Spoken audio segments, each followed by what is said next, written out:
Hello दोस्तों, स्वागत है आपका हमारे यूट्यूब चैनल की जीके सीरीज में। जीके सीरीज के अंतर्गत हम लोग अभी हिस्ट्री का लेक्चर देख रहे हैं जिसमें वैदिक सभ्यता चल रहा है, जिसका 4 लेक्चर कंप्लीट हो चुका है। अगर आप वो लेक्चर नहीं देखे हैं तो उसे जाकर देख लें। आज हम लोग 5वां लेक्चर देखेंगे वैदिक सभ्यता का। चलिए स्टार्ट करते हैं बिना देर किए हुए। कल हम लोग ऋग्वेद के बारे में पढ़े थे, आज से हम लोग स्टार्ट करेंगे यजुर्वेद के बारे में। यजुर्वेद आज हम लोग स्टार्ट करने वाले। यजुर शब्द का अर्थ है यज्ञ। ये यजुर्वेद, सामवेद और अथर्ववेद जो है, ये तीनों का रचना कब हुआ था? उत्तर वैदिक काल में हुआ था। और ऋग्वैदिक काल में ऋग्वेद का रचना हुआ था। यजुर शब्द का अर्थ है क्या है? यज्ञ है। यजुर्वेद का संबंध मूलतः किससे? कर्मकांड से, यज्ञ वगैरह से है। इसकी रचना कुरुक्षेत्र में मानी जाती है, जहाँ पे महाभारत वगैरह हुआ था, उस क्षेत्र से माना जाता है ये यजुर्वेद का रचना। इस वेद में अनेक प्रकार के यज्ञ व हवन को संपन्न कराने की विधियों का उल्लेख किया गया है। इसमें क्या है? कर्मकांड से संबंधित है, तो इसमें यज्ञ और हवन को संपन्न कराने की विधियों का उल्लेख किया गया है।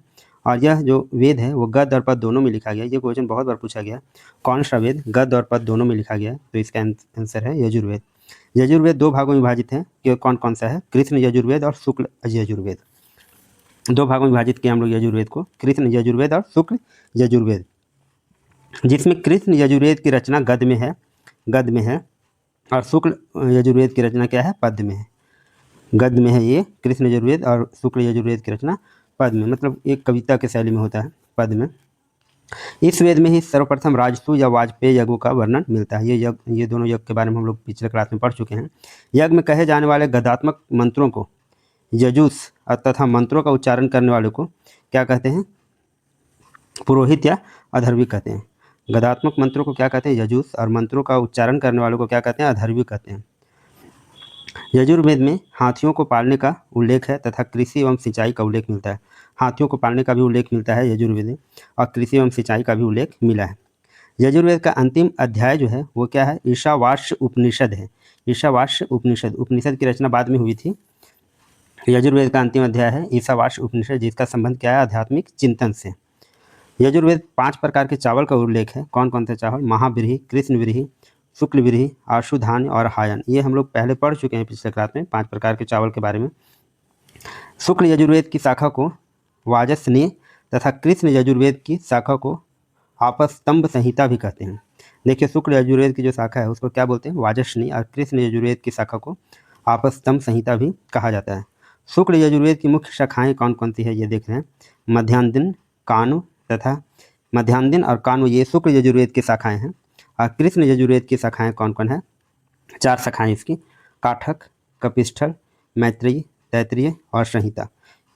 तैत्तिरीय संहिता, काठक संहिता, कपिस्थल संहिता, मैत्रेय संहिता और तैत्तिरीय संहिता, ये कृष्ण यजुर्वेद की 4 शाखाएं।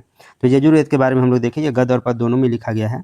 हाथी को पालने का इसमें चर्चा किया गया है। ये 2 पार्ट में बांटा गया है इसको, कृष्ण यजुर्वेद और शुक्ल यजुर्वेद।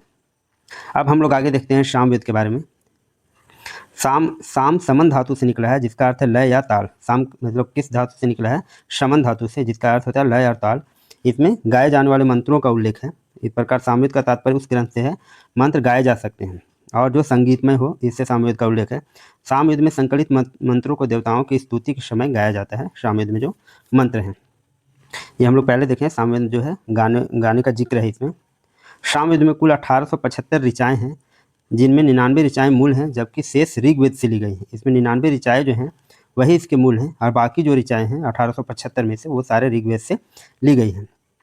सामवेद का प्रथम दृष्टा वेद व्यास है, मतलब प्रथम इसको अध्ययन करने वाले वेद व्यास हैं, और इसके शिष्य जैमिनी को माना जाता है। सामवेद का प्रथम दृष्टा वेद व्यास के शिष्य जो हैं जैमिनी, उनको माना जाता है। जैमिनी जो है वो प्रथम दृष्टा है, जो किनके शिष्य हैं? वेद व्यास के शिष्य। वेद व्यास इनका नाम क्यों पड़ा था? क्योंकि वेद को लोग 4 भागों में विभाजित किए थे। वेद व्यास, कृष्णायन वेद व्यास उनको बोला जाता है। सामवेद में मंत्रों को का गायन करने वाले पुरोहित का उद्गाता। देखिए, सामवेद में मंत्रों का जो गायन करने वाला पुरोहित होता है उसको क्या बोलते हैं? उद्गाता कहा जाता है। वेद गान में केवल 3 स्वरों के प्रयोग का उल्लेख है, जो उदात, अनुदात और स्वरित कहलाते हैं। वेद गान में मतलब मंत्रों को गायन करने वाले जो पुरोहित को उद्गाता कहा जाता है, और वेद गान में 3 स्वरों का प्रयोग उल्लेख है, जो है उदात, अनुदात और स्वरित कहलाते हैं। सामवेद की 3 महत्वपूर्ण शाखाएं हैं। कौन कौन सी शाखाएं हैं? कौथुमी, जैमिनीय और एवं राननीय। थोड़ा मुश्किल वर्ड है, देख लीजिएगा। सामवेद का प्रमुख देवता सविता या सूर्य है। प्रमुख देवता कौन है? सामवेद के सूर्य। ये भी क्वेश्चन पूछा जा चुका है बहुत बार। को ध्यान से देखेंगे। इसमें मुख्यतः सूर्य की स्तुति के मंत्र हैं। इंद्र सोम का भी उल्लेख है सामवेद में, लेकिन प्रमुख देवता के रूप में सूर्य का उल्लेख है। भारतीय संगीत के इतिहास के क्षेत्र में सामवेद का महत्वपूर्ण योगदान रहा है। इसे भारतीय संगीत का जनक भी कहते हैं। भारतीय संगीत का जनक किसको कहते हैं? सामवेद को। ये भी क्वेश्चन पूछा जा चुका है एग्जाम में। लगभग 1700 ईसा पूर्व में रचित प्रथम 3 वेदों ऋग्वेद, सामवेद और यजुर्वेद को संयुक्त रूप से त्रयी या वेद त्रयी कहा जाता है। ऋग्वेद, सामवेद और यजुर्वेद को संयुक्त रूप से क्या कहते हैं? त्रयी या वेद त्रयी। और अथर्ववेद की रचना क्या हुई? सबसे बाद में हुई थी। अब हम लोग अथर्ववेद देखते हैं। अथर्ववेद सबसे नवीनतम वेद है, सबसे बाद में इसकी रचना हुई। इस वेद की रचना सबसे बाद में हुई, जिसे ब्रह्म वेद भी कहा जाता है। इसका एक और नाम क्या हो गया? ब्रह्म वेद। इसे ब्रह्म वेद भी कहा जाता है अथर्ववेद को। इसकी रचना लगभग 1000 ईसा पूर्व माना जाता है। इसमें 20 अध्याय हैं, 731 सूक्त हैं और 6000 मंत्र हैं। 20 अध्याय हैं, 731 सूक्त और 6000 मंत्र हैं। मंत्रों का उच्चारण करने वालों पुरोहित को ब्रह्म कहते हैं। तो जब इसे ब्रह्म वेद कहा जाता है, इसको जो मंत्रों का उच्चारण करते हैं पुरोहित, उन्हें क्या कहा जाता है? ब्रह्म कहा जाता है। अथर्ववेद की रचना अथर्वण और अग्रिश ऋषियों द्वारा की गई, इसलिए इसका अन्य नाम अंधाग्रिश वेद भी है। देखिए, ये दोनों का नाम से लिया गया है। अथर्वण और अग्रिश से लिया गया अंधाग्रिश। ये अथर्ववेद को अंधाग्रिश वेद भी कहा जाता है। तो अभी हम लोग देखें, ब्रह्म वेद भी कहा जाता है, इसे अंधाग्रिश वेद भी कहा जाता है। अथर्वा ऋषि के नाम पर इस वेद का नाम क्या पड़ा? अथर्ववेद पड़ा। पृथ्वी सूक्त इस वेद की अति महत्वपूर्ण सूक्त है, इस कारण इसे महिवेद भी कहते हैं। देखिए, महिवेद भी अथर्ववेद को कहा जाता है, अंधाग्रिश वेद भी कहा जाता है, ब्रह्म वेद भी कहा जाता है। तो ध्यान रखेंगे, पृथ्वी सूक्त क्या है? इस वेद का अति महत्वपूर्ण सूक्त है। अथर्ववेद में याज्ञिक अनुष्ठानों का वर्णन नहीं मिलता है। इसमें क्या मिलता है? तंत्र मंत्र, जादू टोना, औषधि, रोग निवारण, ब्रह्म ज्ञान, ये सारा चीज़ इसमें मिलता है। अनुष्ठान कर्म कांड का वर्णन इसमें नहीं मिलता। वो किस में मिलता है? तो वो मिलता है यजुर्वेद में। इसमें क्या मिलता है? तो औषधि, रोग निवारण, तंत्र मंत्र, जादू टोना का ज्ञान मिलता है। आयुर्वेद चिकित्सा, औषधियों आदि के वर्णन होने के कारण भैषज्य वेद भी कहा जाता है। देखिए, बहुत सारा नाम इसमें आ गया। भैषज्य वेद भी इसे कहा जाता है, अंधाग्रिश वेद भी कहा जाता है, महिवेद भी कहा जाता है, ब्रह्म वेद भी कहा जाता है। ध्यान रखेंगे, क्यों कहा जाता है इसे भैषज्य वेद? क्योंकि आयुर्वेद चिकित्सा और औषधियों का वर्णन है इसमें, इसलिए इसे भैषज्य वेद भी कहा जाता है। पृथ्वी सूक्त इस वेद का अति महत्वपूर्ण सूक्त है, इस कारण इसे महिवेद कहते हैं। अभी हम लोग ऊपर देखें, 13 से 20 अध्याय तक में ब्राह्मणीय सिद्धांत, 13 कांड, विवाह प्रार्थनाएं अध्याय, विवाह प्रार्थनाएं कितने हैं? इस अध्याय 14 में अंतिम संस्कार के मंत्र अध्याय 18 और अन्य मंत्र व जादू टोना है। इसमें विवाह प्रार्थनाएं 14 में हैं। ब्राह्मणीय सिद्धांत के बारे में 13 कांड जो 13 से 20 अध्याय तक में है। अंतिम संस्कार के लिए मंत्र हैं 18 अध्याय में। अथर्ववेद में राजा का चयन करने के कारण, अथर्ववेद में राजा का चयन करने के कारण सभा और समिति को प्रजापति की 2 पुत्रियां कहा जाता है। सभा और समिति को राजा का चयन करने के कारण ऐसा कहा जाता है। ये भी क्वेश्चन इंपॉर्टेंट है। प्रजापति की 2 पुत्रियां अथर्ववेद में किन्हें कहा गया है? तो सभा और समिति को। राष्ट्रीय भावना का सुदृढ़ प्रतिपादन सर्वप्रथम, राष्ट्रीय भावना का सर्वप्रथम प्रतिपादन हुआ इसमें, इसी वेद में हुआ। इनके उपनिषदों में मुंडकोपनिषद, प्रश्नोपनिषद तथा मांडुक्योपनिषद हैं। इसके उपनिषद जो बाद के काल में लिखे गए थे वेदों के लिए, तो इसके 3 उपनिषद भी हैं, वो मुंडकोपनिषद, प्रश्नोपनिषद और मांडुक्योपनिषद। इस वेद की 2 अन्य शाखाएं हैं, पिप्लाद और शौनक। 2 अन्य शाखाएं भी हैं, पिप्लाद और शौनक। अथर्ववेद में कुरु के राजा परीक्षित का उल्लेख है, जिसे मृत्यु लोक का देवता बताया गया। कुरु के राजा का परीक्षित का इसमें उल्लेख मिलता है, जिसको क्या बोलते हैं? मृत्यु लोक का देवता बोलते हैं। अब कुछ उपवेद जो हम लोग कल देख चुके थे एक्चुअली में, इसमें आयुर्वेद उपवेद है किनका? ऋग्वेद का। और आयुर्वेद के प्रवर्तक मतलब इसके लेखक संकलनकर्ता कौन है? प्रजापति है। और आयुर्वेद किससे संबंधित है? तो चिकित्सा शास्त्र से। धनुर्वेद किसका उपवेद है? हम कल देखे थे, यह यजुर्वेद का है। और इनके प्रवर्तक कौन है? विश्वामित्र हैं संकलनकर्ता। और ये किससे संबंधित है? तो युद्ध कला से संबंधित है। गंधर्ववेद ये सामवेद का एक उपवेद है और इनके प्रवर्तक करता है नारद। प्रवर्तक इनको कौन है? नारद हैं। और ये कला और संगीत से है। शिल्पवेद ये अथर्ववेद का एक उपवेद है और इसके प्रवर्तक हैं विश्वकर्मा। ये भवन निर्माण कला, विश्वकर्मा पूजा जो होता है, शिल्पवेद इसी में वर्णन है। भवन निर्माण और कला के लिए ये फेमस है शिल्प। यह भी पूछा जाता है क्वेश्चन, धनुर्वेद का संबंध किससे है? तो युद्ध कला से है। आयुर्वेद का चिकित्सा शास्त्र से है। गंधर्ववेद का कला एवं संगीत से है। ध्यान रखेंगे सारी चीज़ों को। आगे अब देखते हैं अरण्यक। हम लोग का वेद सारा खत्म हो गया है। अब वेद के बाद ये अरण्यक क्या है? तो अरण्यक जो है ऋषियों द्वारा जंगल में एकांत अवस्था में लिखा गया ग्रंथ या साहित्य को बोला जाता है अरण्यक। इसमें आत्मबोध का ज्ञान था, कर्मकांड से बाहर होके ये जंगल वगैरह में एकांत अवस्था में लिखे थे अरण्यक। ऋषियों द्वारा जंगल या एकांत में रचित ग्रंथों को क्या कहा जाता है? अरण्यक कहा जाता है। अरण्यक में दार्शनिक सिद्धांतों, रहस्यवाद का उल्लेख मिलता है, जैसे आत्मा, मृत्यु, जीवन आदि का ये इसमें उल्लेख मिलता है अरण्यक में। वेद आप समझ गए, उपवेद समझ गए, उपवेद वेद का ही होता है। और अरण्यक क्या होता है? जंगल में लिखा गया। इसमें एक ब्राह्मण वेद का ही होता है, ब्राह्मण आएंगे, वेदांग आएंगे, उपनिषद आएंगे, ये सारे जो है इनका संबंध वेदों से है। वेदों को समझने के लिए इसे रचना किया गया है। अरण्यक में दार्शनिक सिद्धांतों और रहस्यवाद का उल्लेख मिलता है। वर्तमान में 7 प्रमुख अरण्यक हैं। देखिए, ऐत्रेय है, तैत्तिरीय है, मध्यांजनि है, संखायन है, मैत्रायणी है, तलवाकार है, अवृद्ध राणायक है। ये हम लोग क्या देख रहे हैं अभी? अरण्यक है ये ऋग्वेद। अरण्यक क्या है? जंगल में लिखे गए महान ऋषियों द्वारा, आत्मबोध जब उनको हुआ तब लिखे हैं ये ऋग्वेद। ये ऐत्रेय का संबंध किससे है? तो ऋग्वेद से है। संखायन का संबंध किससे है? इनका भी ऋग्वेद है। संखायन और कौशिकी, संखायन देखिए इसको कौशिकी भी कहते हैं। तो ऐत्रेय और संखायन जो अरण्यक है इनका संबंध ऋग्वेद से है। उसी तरह बृहद्राणायक, मैत्रेयानी और तैत्तिरीय, इनका संबंध किससे है? यजुर्वेद से है।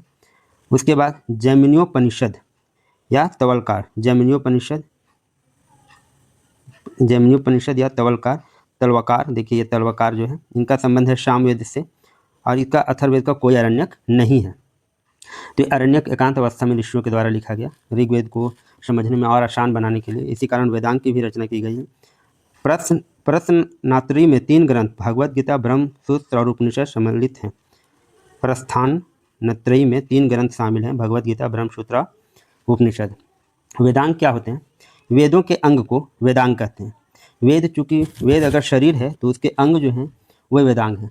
वेद को समझने के लिए, उनको सरल भाषा में समझने के लिए ये वेदांगों की रचना की गई थी, ताकि उसको आसानी से समझा जा सके, क्योंकि वेद बहुत रूढ़ी भाषा में लिखे गए थे और काफ़ी बृहत थे, इसलिए वेदांगों की रचना की गई। वेदांग की संख्या 6 बताई गई है, जिसमें छंद, वेद के पैर को छंद बोला गया, कल्प वेद के हाथ हैं, ज्योतिष वेद की आँखें हैं, निरुक्त वेद के कान हैं, शिक्षा वेद की नासिका है और व्याकरण वेद के मुख हैं। इसको बोला गया है वेदांग, मतलब वेदों के अंग।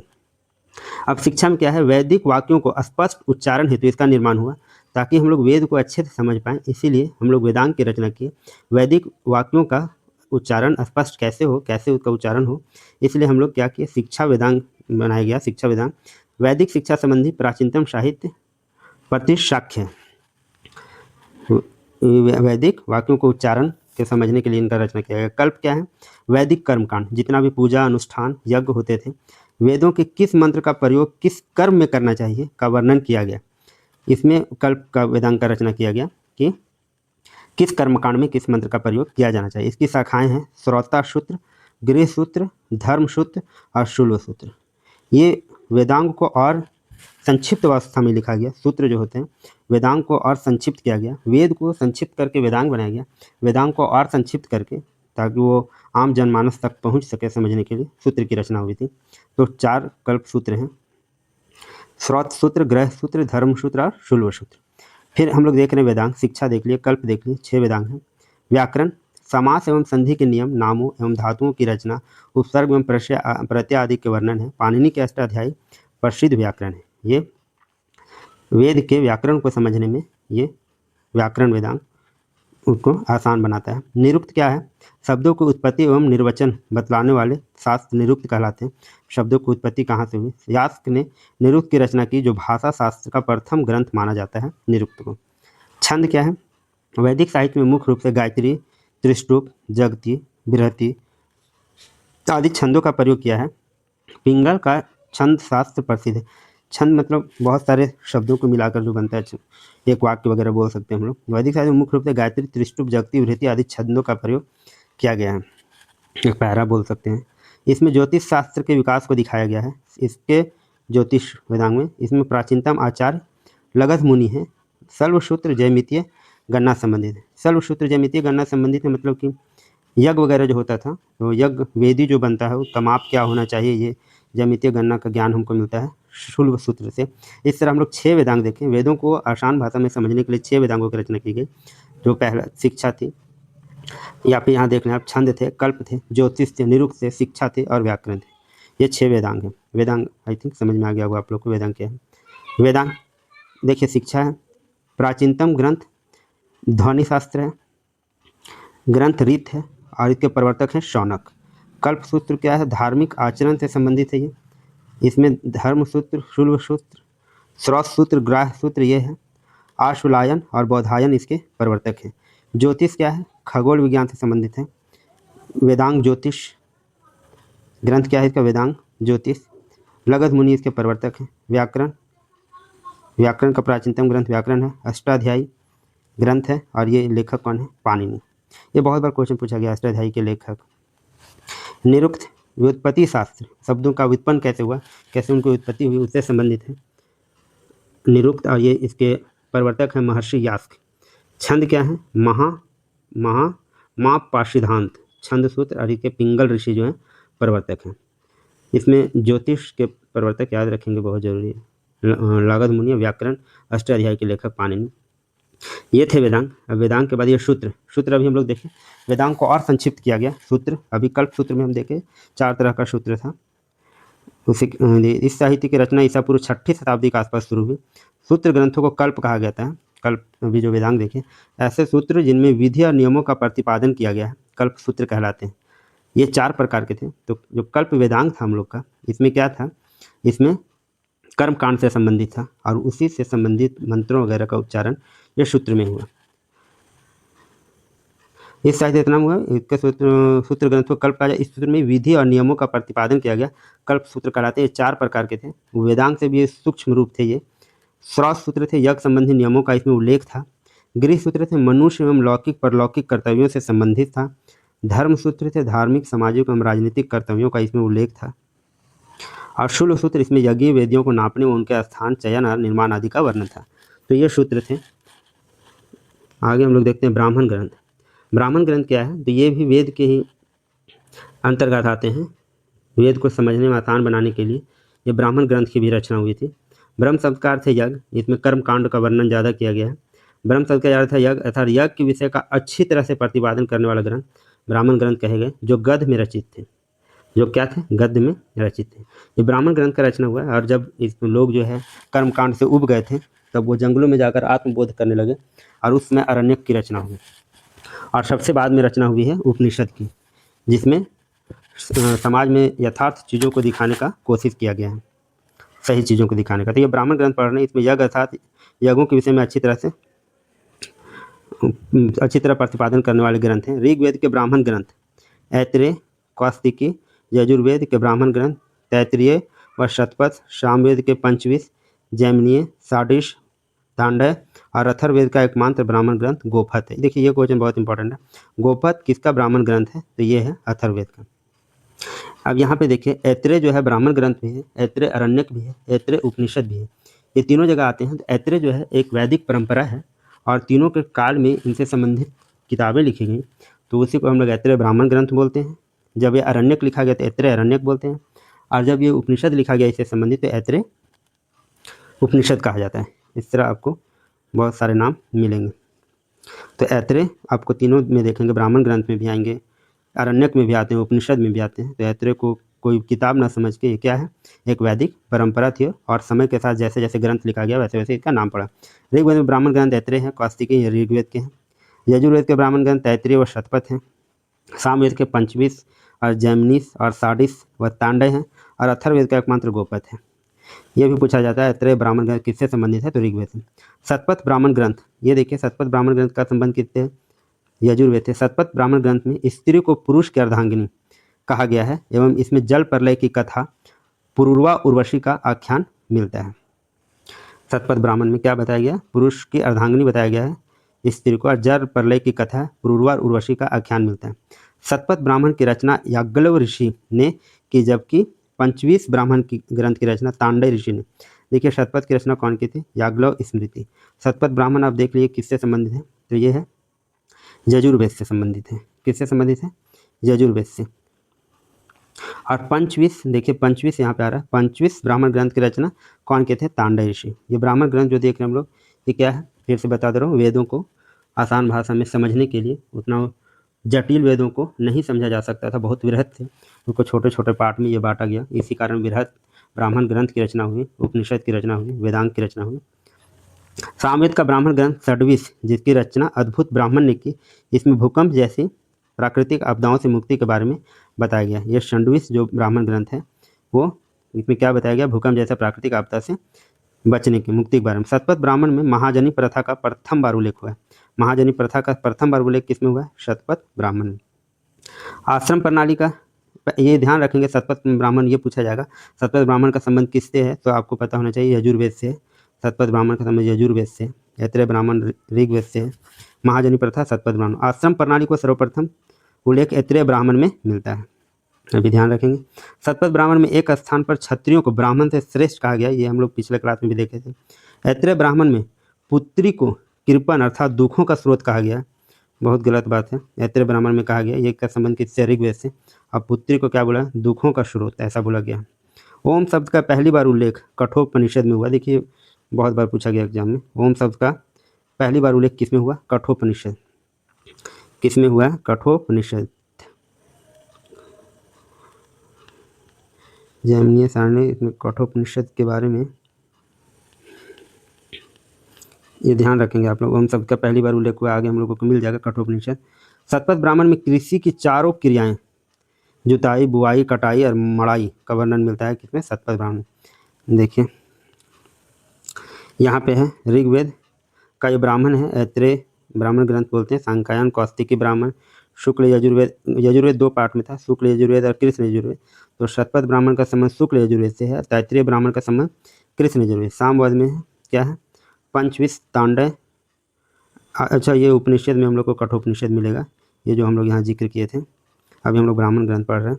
सामवेद, पंचविश, तांडय, षड्विश, समाविधान, वंश, मंत्र, जैमिनीय, ये सामवेद के ब्राह्मण ग्रंथ है। अथर्ववेद का एकमात्र ब्राह्मण ग्रंथ है गोपद ब्राह्मण। ऐत्रेय ब्राह्मण में वर्णित शासन प्रणाली। देखिए ऐत्रेय ब्राह्मण में पूर्व में कैसा शासन प्रणाली था, तो साम्राज्य सम्राट था, पश्चिम में स्वराज स्वराट था, उत्तर में वैराज्य विराट था, दक्षिण में भोज था, और मध्य देश में राज राजा था। इस तरह हम लोग का ब्राह्मण ग्रंथ खत्म हुआ। अब हम लोग आ गए उपनिषद में। उपनिषद क्या हुआ, वैदिक काल के अंत में 600 ईसा पूर्व के आसपास उपनिषदों का संकलन हुआ। इन दार्शनिक ग्रंथों ने सही मत एवं ज्ञान के मूल्यों पर जोर दिया। वेदांत, उपनिषदों को वेदांत कहा जाता है, मतलब वेदों का अंत। इसके बाद वेद का संबंध खत्म हो जाता है और जो साहित्य हैं उनसे, क्योंकि इनकी रचना वैदिक साहित्य के अंत में हुई, इसलिए इसको वेदांत कहा जाता है। ठीक है, वेदों का अंत। उपनिषद की संख्या 108 है, ये बहुत इंपॉर्टेंट है, याद रखिएगा। उपनिषदों में स्पष्ट रूप से यज्ञों तथा कर्म कांडों की निंदा की गई। अभी बताया ब्राह्मण धर्म में, ब्राह्मण ग्रंथ में कर्म कांडों को बहुत ज़्यादा महत्व दिया गया। अरण्यक में आत्मबोध के बारे में चर्चा की गई, और जो उपनिषद हुआ उसमें जितने भी सामाजिक कुरीतियाँ थी उनको सुधारने का कोशिश किया गया उपनिषद में। उपनिषदों में स्पष्ट रूप से यज्ञों और कर्मकांडों की निंदा की गई है। उपनिषद शब्द की उत्पत्ति उप मतलब निकट, अनि नीचे, और सद बैठो, इसका मतलब अर्थ है गुरु के समीप बैठकर ज्ञान प्राप्त करने को उपनिषद कहा जाता था। तो इसमें जितने भी कर्मकांड थे उनको कम करने का कोशिश किया गया। विश्व ईश्वर तथा ईश्वर मेरी आत्मा है, यह दर्शन उपनिषद नामक दार्शनिक ग्रंथ में मिलता है। प्रमुख उपनिषद हैं ईश, केन, कठ, मांडुक्य, तैत्तिरीय, ऐत्रेय, छांदोग्य, श्वेताश्वर, बृहदारण्यक, कौस्तिकी, मुंडक, प्रश्न, मैत्रेयी आदि ये वेदों से संबंधित हैं। उपनिषद गद्य और पद्य दोनों में है, जिनमें प्रश्न, मांडुक्य, केन, तैत्तिरीय, ऐत्रेय, छांदोग्य, बृहदारण्यक और कौस्तिकी उपनिषद गद्य में है, जबकि केन, ईश, कठ और श्वेताश्वर उपनिषद पद में। सिर्फ एक बार देख लेंगे, उतना भी बहुत याद करने की आवश्यकता नहीं है। जो इम्पोर्टेंट है मैं आपको बता दे रहा हूँ। उपनिषदों को भारतीय दर्शन का स्रोत अथवा पिता कहा जाता है। ये सब पॉइंट याद रखेंगे। भारतीय दर्शन का स्रोत अथवा पिता किनको कहा जाता है, तो उपनिषदों को, क्योंकि इनमें जो कर्म कांड है उनको कम करने का कोशिश किया गया था। बृहदारण्यक उपनिषद में पुनर्जन्म के सिद्धांत पर पहली बार उल्लेख किया गया। ये सब बहुत इंपॉर्टेंट है। पुनर्जन्म का सिद्धांत का सबसे पहली बार उल्लेख किस उपनिषद में हुआ, बृहदारण्यक में। सर्वप्रथम जावलो उपनिषद में 4 आश्रम बताए गए थे, ब्रह्मचर्य, गृहस्थ, वानप्रस्थ और संन्यास, जिसके बारे में हम लोग कल देख चुके थे। ये क्या होता था ब्रह्मचर्य, कल देखे थे। वेदों का अध्ययन होता था, ज्ञान प्राप्ति 0 से 25 से 50 होता था, भौतिक सुख सुविधा, घर में रहना, अर्थ एवं काम मतलब अपना कमाना वगैरह। विरक्त जीवन, ईश्वर का ध्यान करना, ये 50 से 75 में होता था। और संन्यास जीवन 75 से 100, गृह त्याग कर मोक्ष के ओर। कठोपनिषद में यम नचिकेता, देखिए कठोपनिषद में यम नचिकेता संवाद है। जबकि बृहदारण्यक उपनिषद में गार्गी याज्ञवल्क्य का उल्लेख है। यम नचिकेता क्या है? तो नचिकेता जो थे वो राजा के पुत्र थे और यम का संबंध यमराज से है। तो नचिकेता जो जिस राजा के पुत्र थे वो कुछ हट कर रहे थे। ये इस समय हम लोग पढ़े थे ऋग्वेद में पुत्र दान की परंपरा थी। तो नचिकेता जो है पिता से बोल रहे थे कि आप मुझे किसे दान कीजिएगा, तो क्रोधित होकर बोल दिए थे कि मैं तुमको यम को दान करता हूँ। तो वे नचिकेता यम से प्रश्न पूछे हैं और जो उनका आंसर मिला है वही यम नचिकेता संवाद है जो कठोपनिषद में है। जबकि बृहदारण्यक उपनिषद में गार्गी याज्ञवल्क्य संवाद है। याज्ञवल्क्य एक ऋषि थे और गार्गी एक तेजस्विनी महिला थी। इन दोनों के संवाद का उल्लेख है याज्ञवल्क्य उपनिषद में। निष्काम कर्म का सिद्धांत का प्रथम प्रतिपादन ईशोपनिषद में किया गया। निष्काम कर्म सिद्धांत सामवेद से संबंधित छांदोग्य उपनिषद में तत्वमसि का प्रथम उल्लेख है। ये इंपॉर्टेंट है, याद रखिएगा। छांदोग्य उपनिषद का संबंध किस वेद से है? तो सामवेद से है। सबसे बड़ा उपनिषद कौन है? बृहदारण्यकोपनिषद, जिसमें अश्वमेघ यज्ञ का वर्णन किया गया। ये इंपॉर्टेंट हो जाता है। अश्वमेघ यज्ञ का वर्णन किसमें है? बृहदारण्यकोपनिषद में। छांदोग्य उपनिषद में देवकी पुत्र कृष्ण और श्वेतकेतु व उसके पिता का संवादों का उल्लेख है। श्वेतकेतु ये कृषि थे बहुत, और वो जो है कृष्ण से कुछ सवाल पूछते हैं आत्मा से संबंधित। तो वो दोनों का संवाद का उल्लेख किसमें? छांदोग्य उपनिषद में। और छांदोग्य उपनिषद का संबंध किसमें? सामवेद से। भारत का राष्ट्रीय आदर्श वाक्य सत्यमेव जयते, ये भी उपनिषद से लिया गया, जिसका नाम है मुंडकोपनिषद से लिया गया। बहुत इंपॉर्टेंट है, बहुत बार पूछ चुका है एग्जाम में, याद रखेंगे। सत्यमेव जयते किस उपनिषद से लिया गया? तो मुंडकोपनिषद। मुंडकोपनिषद में शिक्षा के विषय में वेदांगों को भी शामिल किया गया है। मुंडकोपनिषद में क्या है? शिक्षा के विषय में वेदांगों को भी शामिल किया है। राजा की उत्पत्ति का सिद्धांत का वर्णन सर्वप्रथम ऐत्रेय ब्राह्मण में है। ये याद रखेंगे, सत्यमेव जयते। राजा की उत्पत्ति का सिद्धांत का वर्णन कहाँ है? ऐत्रेय ब्राह्मण में। अब देखिए कुछ उपनिषद हैं और इधर वेद से संबंधित हैं, उनको देख लेते हैं। ऐत्रेय उपनिषद ऋग्वेद से है। बृहदारण्यक उपनिषद यजुर्वेद से। ईश्वासोश उपनिषद शुक्ल यजुर्वेद। और तैत्तिरीय उपनिषद कठोपनिषद जो हम लोग देख रहे थे, कठोपनिषद जो है कृष्ण यजुर्वेद। श्वेता स्वरोपनिषद मैत्रेयी, ये सब सारा किससे है? कृष्ण यजुर्वेद से। वाष्कल छंदोग्य और कणोपनिषद किससे? सामवेद से।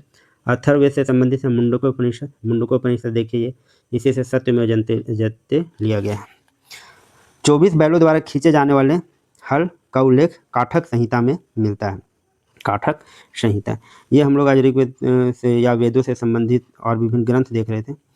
अब हम लोग नेक्स्ट क्लास में चर्चा करेंगे इसके बाद। आई थिंक वैदिक सभ्यता से संबंधित एक और क्लास होगा। तो थैंक यू। अगर ये वीडियो आपको अच्छी लग रही है तो चैनल को लाइक करें, सब्सक्राइब करें और शेयर करें और अपने दोस्तों को जरूर बताएं। Thank you.